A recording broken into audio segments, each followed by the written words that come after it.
Tahukah Bunda, durasi penggunaan gadget pada balita yang berlebihan itu bahaya loh. Walaupun bunda-bunda menganggap memberikan gadget pada buah hati itu dapat menjadi solusi untuk menenangkan anak dan bertujuan untuk memberikan edukasi pada anak.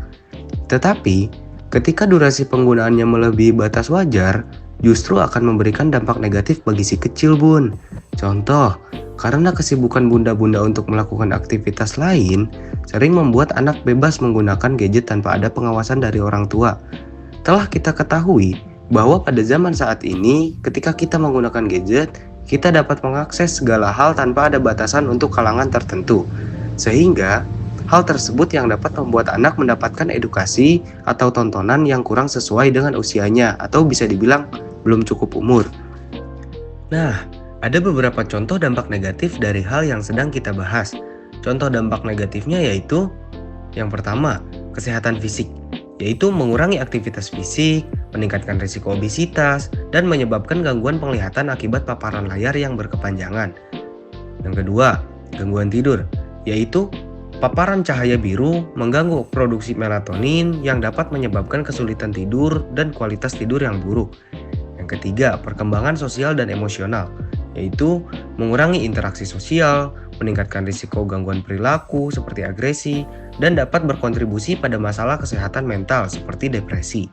Yang keempat, kesulitan konsentrasi, yaitu anak-anak mungkin mengalami kesulitan fokus, berpotensi mengarah kepada ADHD. Itulah beberapa contoh dampak negatif dari durasi penggunaan gadget yang berlebihan pada balita. Tentu, bunda-bunda tak inginkan hal-hal tersebut dialami oleh sang buah hati. Maka dari itu, kami sudah menyiapkan beberapa solusi untuk mengatasi hal-hal tersebut. Nah, yang pertama, batasi waktu penggunaan gadget. Tentukanlah batasan waktu yang jelas. Misalnya, seperti maksimal 1 jam per hari untuk anak usia 2-4 tahun dan seterusnya bunda-bunda. Lalu yang kedua, jadwalkan penggunaan gadget. Nah, di poin ini, bunda-bunda buatlah jadwal penggunaan gadget yang melibatkan anak dalam keputusan waktu yang digunakannya. Jadi, bunda-bunda tetap harus berkomunikasi dengan anak ya. 3. Ajak aktivitas lain.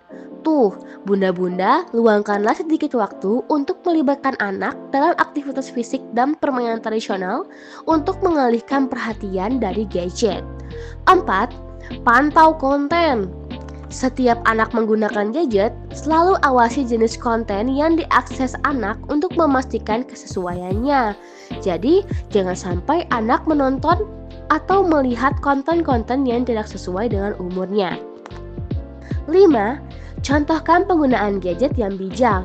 Orang tua tentu seorang teladan bagi anaknya. Maka dari itu, bunda-bunda dan orang tua di luar sana harus bisa menjadi teladan dengan mengatur penggunaan gadget sendiri. Jadi, anak-anak akan mencontoh teladan tersebut. Setelah mendengar penjelasan tadi, bagaimana nih Bun?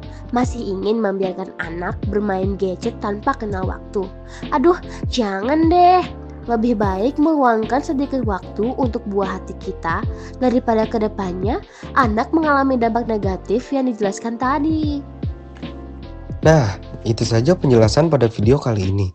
Pesan untuk bunda-bunda, sayangi dan berikan yang terbaik untuk sang buah hati. Terima kasih telah menonton.